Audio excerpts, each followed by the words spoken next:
ngret. Ing mangke sinten ingkang saged nampi wahyu kekalih kala wau. Ing benjangipun pinarengaken kaliyan pangeran nurunaken wijining ratu.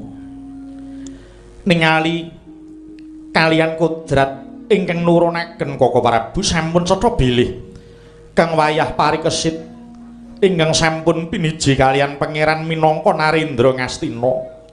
Awit parikesit menika turunipun Yayi Arjuna yoganipun anak kula pun Abimanyu Koko Prabu. Inggih, leres Yayi. Saha perkawis Yayi Janaka duwe Abimanyu nampi wahyu menika pun kakang rikala semanten ugi nekseni. Lah alajeng tembung wiradat kala wau mapanipun wonten pundi Yayi? Koko Prabu nalika perang ageng Baratayuda Jaya binangun jagat sampun anekseni. Kados menapa Yayi Arjuna anggenipun natahaken jiwa raganipun kangge rumeksa wetahing Pandhawa. Kawimbuh anak kula pun Abimanyu ingkang sampun gugur dados banten wonten ing madyaning Baratayuda. Nuwun sewu Yayi.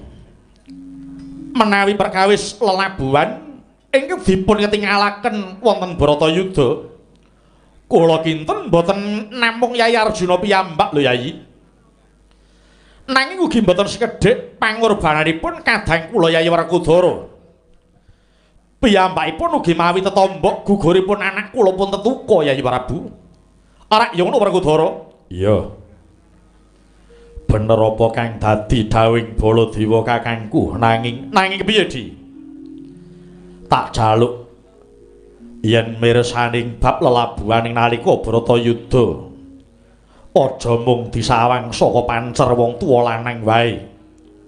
Nanging ya kudu nyawang saka pancer wong tuwa wadon. Karepmu piye Werkudara? Parikesit kuwi anak Abimanyu karo yang mantu Utari. Mongko yang mantu Utari kuwi putra kakek Mangsahpati. Nalika Baratayuda biyen ora sithik lelabuhan ingkang diukir